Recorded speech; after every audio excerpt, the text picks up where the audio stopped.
Llegamos a la casa vieja de mis abuelos, una casa grande en medio de la sierra, ubicada en un pequeño pueblo rural. Mis amigos y yo planeamos pasar un excelente fin de semana. Teníamos alcohol y 2 días de libertad completa en la deshabitada casa que fue de mis abuelos. Habíamos dejado de lado la tediosa convivencia familiar que la Semana Santa traía consigo, y de alguna manera que aún no me explico, logramos convencer a nuestros padres de dejarnos ir a pasar el fin de semana en aquel viejo pueblo alejado del bullicio. El viernes al mediodía, justo después de desempacar y acomodarnos en nuestras habitaciones, decidimos salir a dar un paseo por el pueblo. Era un lugar pintoresco y rústico. Se respiraba el aire de campo y un increíble ambiente por todo el lugar. La tarde empezaba a caer, así que decidimos que lo mejor sería volver a casa. Habíamos comprado lo necesario para la parrillada y algunas otras baratijas que vendían en el pueblo. Llegando a la casa, Marcos y yo fuimos a buscar algo de leña para encender una fogata, mientras las chicas se quedaron preparando la carne que cazaríamos. Marcos y yo subimos un poco más en el cerro, y al pasar una pequeña loma, logramos observar una pequeña cabaña ubicada casi en la cima. Nos dirigimos hacia allá sin saber qué podríamos encontrar. Al llegar a la cabañuela nos dimos cuenta de que estaba abandonada hace ya algún tiempo, o bien que su dueño era pésimo para el aseo.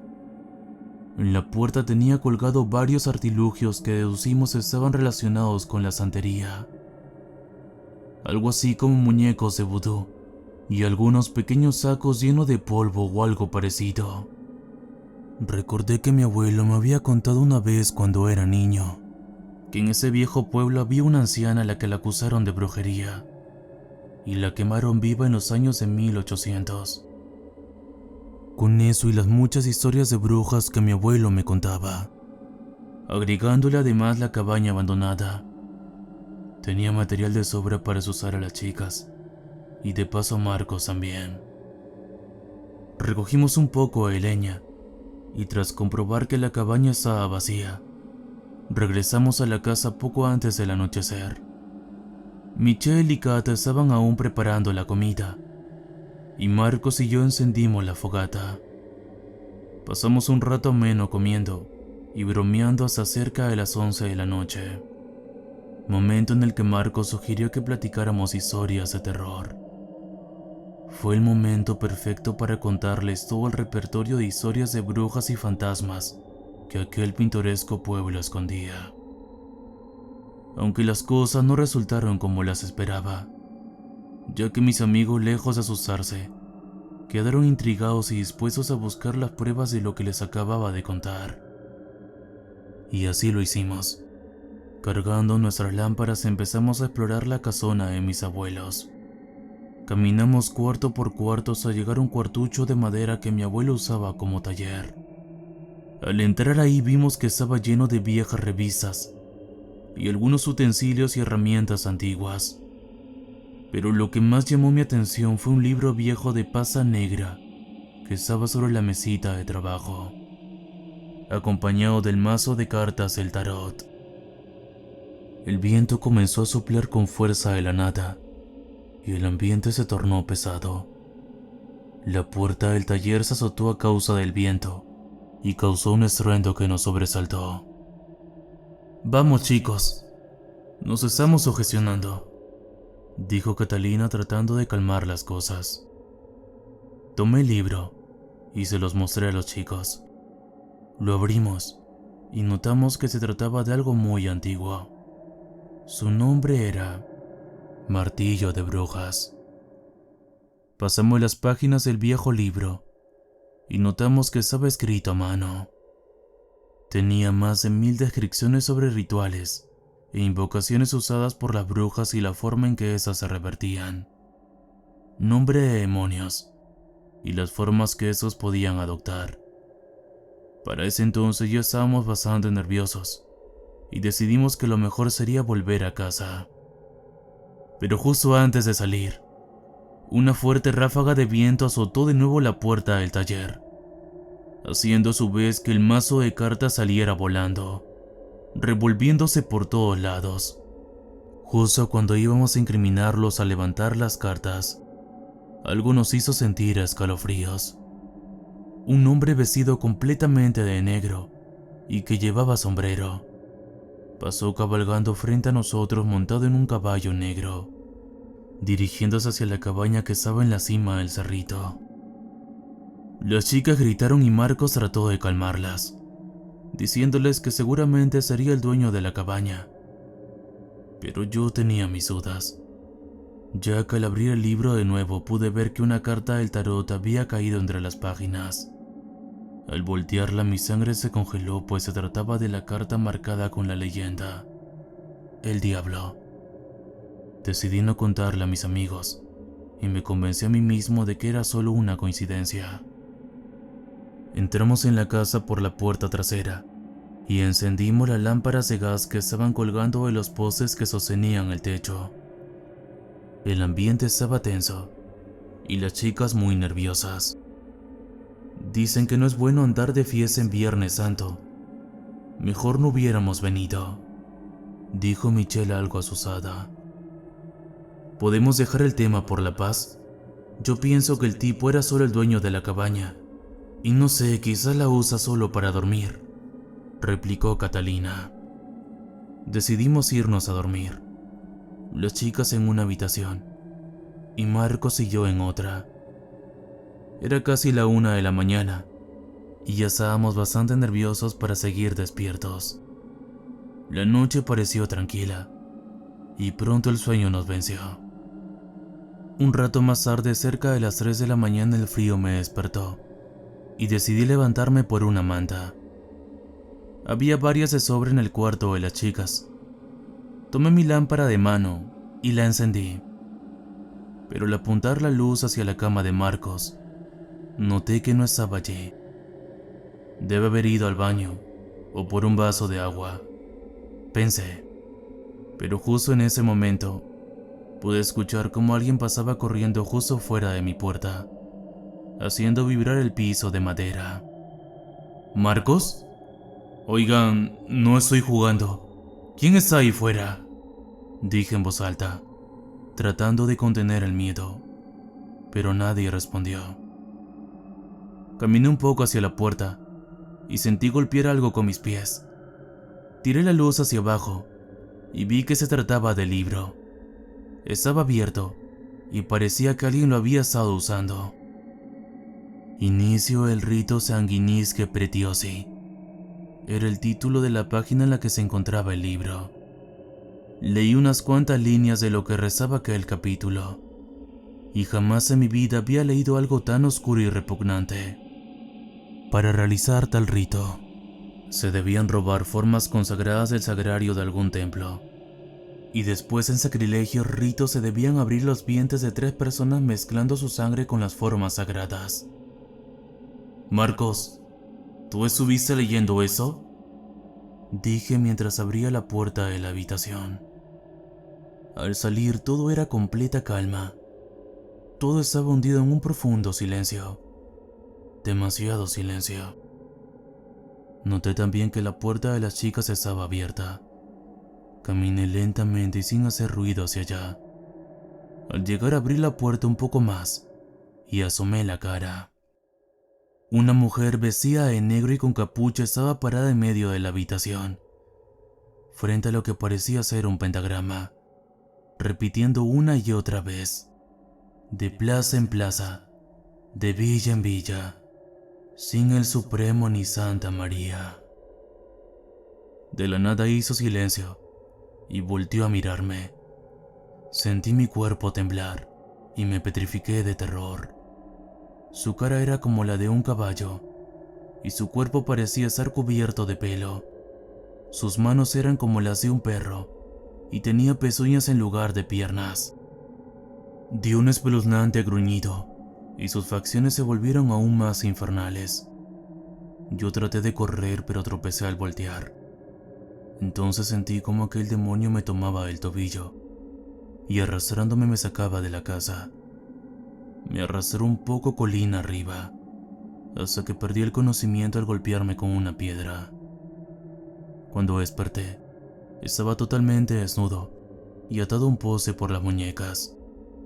Miré a mi alrededor y pude distinguir a no menos de 20 personas, vestidas de negro, haciendo un círculo alrededor de una inmensa fogata, repitiendo siempre esa maldita frase: de plaza en plaza, de villa en villa, sin Supremo ni Santa María. Detrás de mí, noté que se encontraba la vieja cabaña abandonada que había visitado con Marcos aquel día.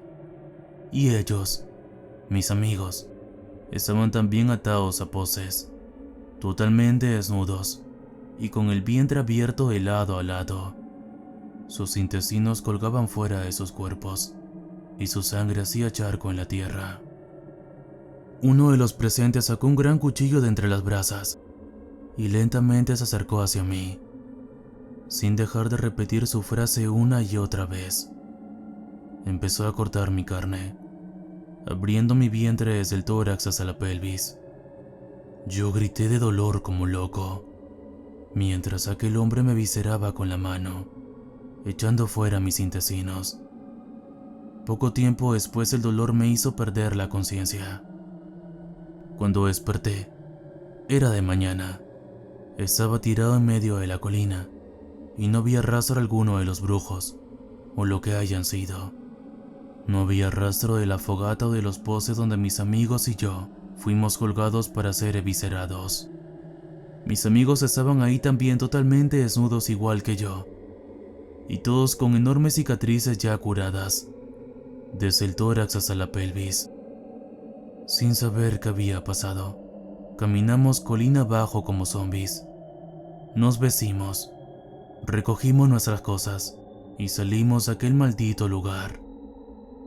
Durante el camino a casa ninguno habló una sola palabra sobre el tema. Yo conducí el auto casi por instinto y de uno a uno dejé a mis amigos en sus casas. Cuando llegué a mi casa, mi madre salió a recibirme. Le di un gran abrazo y sin decir una sola palabra me fui a mi habitación. Solo quería dormir y sacar esas malditas voces de mi cabeza. Días después, supe por mi padre que nuestra familia tenía ya tradición con lo de las brujas.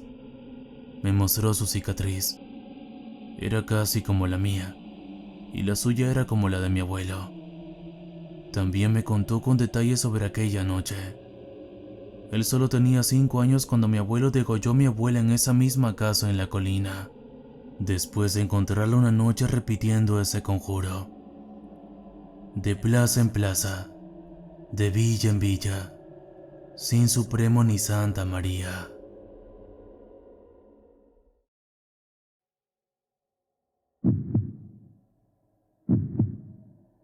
Mi hija no era la mejor en su clase. Los profesores enviaban constantemente mensajes aconsejándome cómo proceder con ella. Desaprobaba en materias de ciencias y letras. Eso sí, sus cuadernos estaban llenos de grandiosos dibujos. Yo, madre soltera, no me daba abasto para cumplir con el trabajo y el cuidado de la casa. Pagué profesores particulares. Sin embargo, ella apenas subía sus alicaídas notas. Me deprimí, preocupada por el futuro de mi hija. Fuera de las bajas calificaciones, era una buena niña. Ahora, puedo decir que la situación ha cambiado y ya no recibo esos mensajes de los docentes. Tampoco llegan las notificaciones de ánimos, fuerza y esperanza por mi pérdida. Luego de 2 meses de fallecida, todos olvidaron a mi hija. Aún conservo sus cuadernos con sus dibujos. He borrado los mensajes de sus maestros. Trato de recordarla bella y lozana antes del cáncer. Su deteriorada imagen atormenta mi mente. Mantengo la duda, pero sé que pronto decidiré la fecha en la que dejaré este mundo para reencontrarme con ella en el más allá.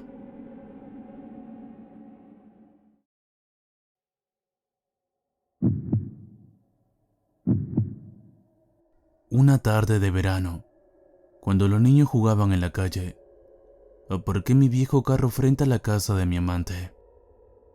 Su marido era un ricachón que se dedicaba siempre a trabajar. Dios sabe dónde. En cambio, yo estaba ahí, dispuesto a pasar una deliciosa tarde con ella, bebiendo buen licor, engullendo la exquisita comida que había en aquella casa y, claro que sí, disfrutando de su compañía sobre la gran cama de agua de la alcoba nupcial. Además, si se daba la oportunidad de hurtar algo de valor del lugar, lo haría sin remilgos. Fueron varias las veces que me presenté en esa casa. Mi amante desconectaba las cámaras de vigilancia de afuera y del circuito cerrado.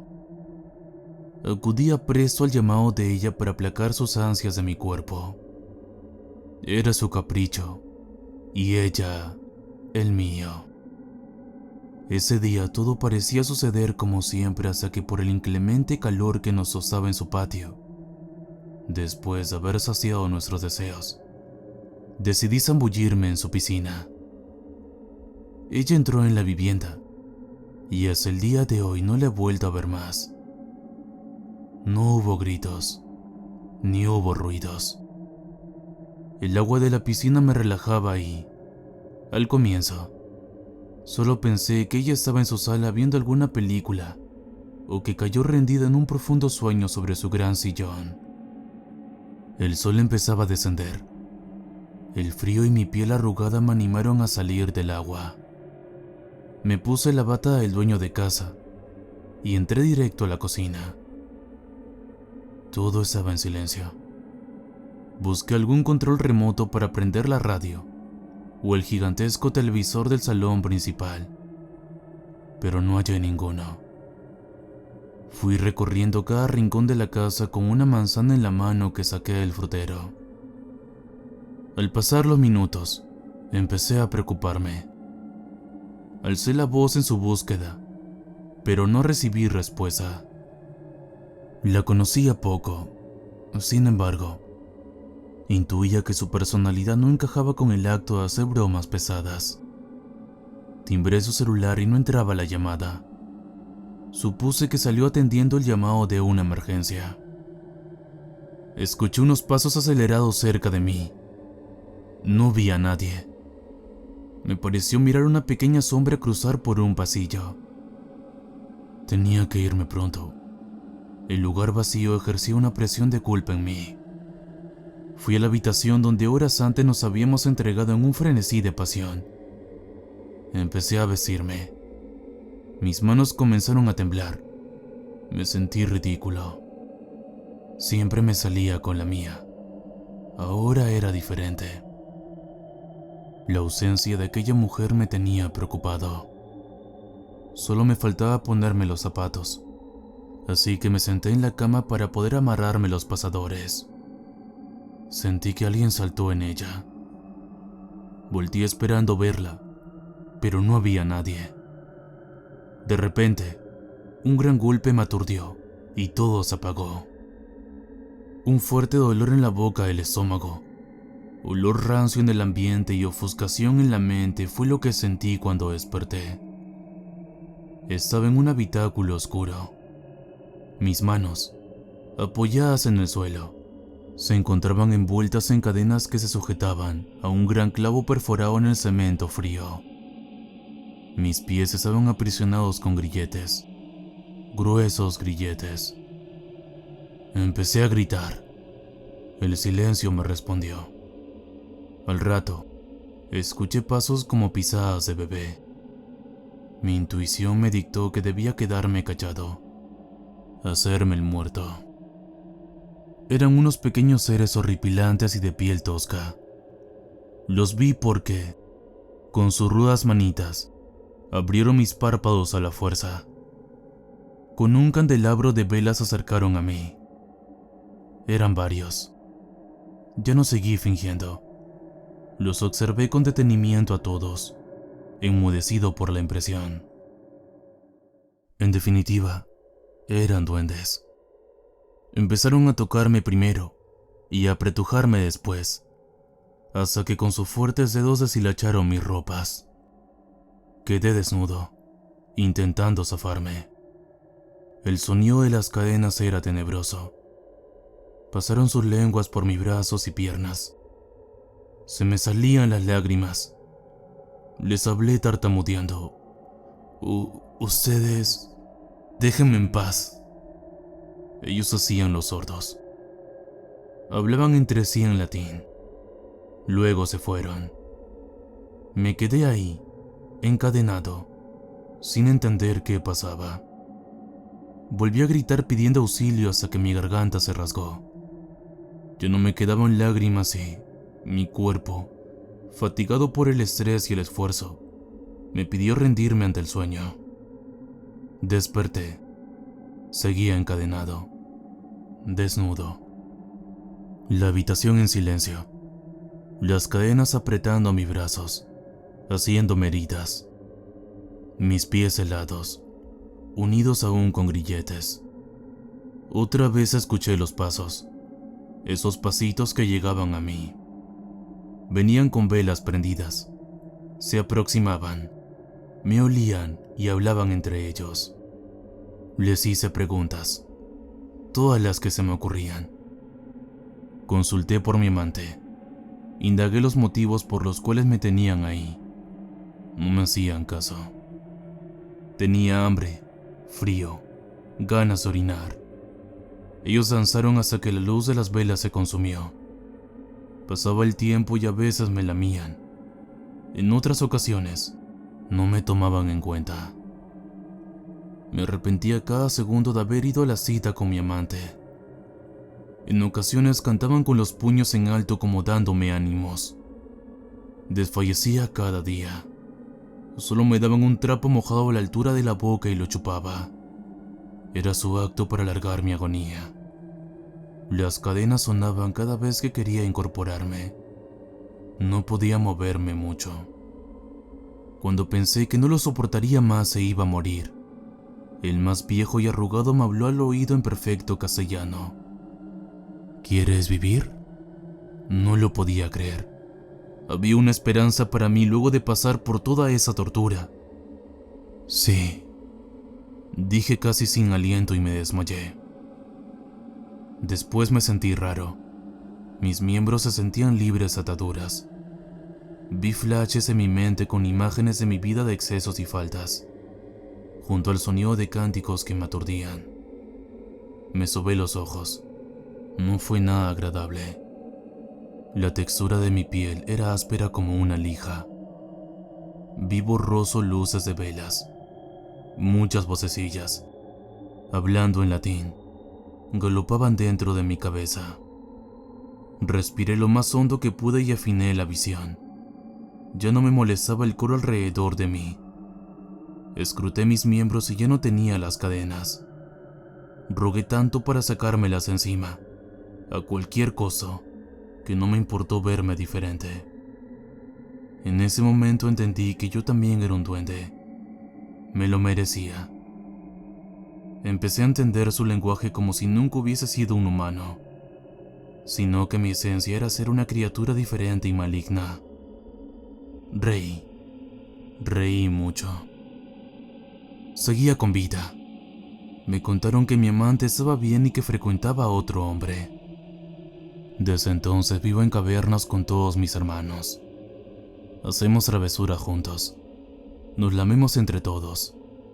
No saben lo satisfactorio que es sentir la aspereza de nuestras pieles en la lengua.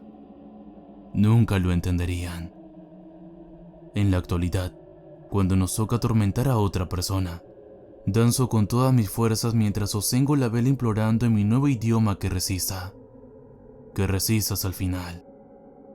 Quiero recibir a otro miembro para nuestra hermandad. El nacimiento de un duende para mí es algo digno de presenciar.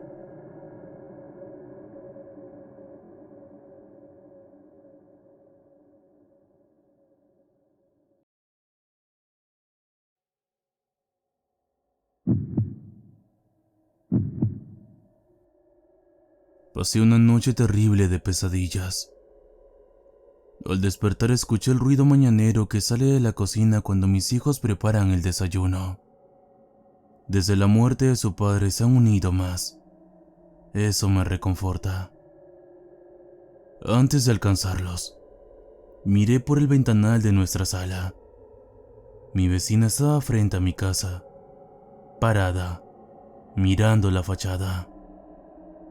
Me inquieté en el momento en que sus pupilas se encontraron con las mías. Alcé la mano para saludarla. Ella hizo lo mismo. Antes de alejarme de la ventana me percaté de que tenía una maleta a su lado.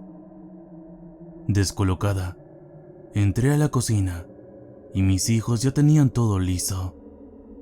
Sonreí desde la puerta. Ellos hablaban entre sí, pero sin darse cuenta de mi presencia. «Me olvidé de contarles», gritó el menor. «Cuando fui a comprar el pan, me di cuenta de que estaban velando a la vecina Luisa. Se murió la vieja». «¿Estás seguro, hijo?» «Acabo de verla fuera de nuestra casa. Hasta nos hemos saludado», interrumpí. Mis hijos no se inmutaron con mi intervención. Llevaron los utensilios a la mesa, al tiempo que pasaron por mi lado. Mi esposo, el padre de mis hijos, estaba sentado en su lugar de siempre. Me miró sonriente y me guiñó un ojo. Desencajada por la visión, me acerqué a él y, antes de intentar tocarlo, de mi cuarto el grito de mi hija mayor alertó al resto. «Mamá no respira, no se mueve, está helada». Corrí detrás de ellos y ahí estaba yo. Me vi acabada, tanto como Luisa, la vecina. Mi esposo me alcanzó el maletín con mis recuerdos que estaba junto a mi cama. Mis hijos gritaban y lloraban. Los acompañamos sin que lo supieran, hasta que se calmaron. Salimos de casa abrazados, mientras coordinábamos el itinerario de quienes me iba a despedir.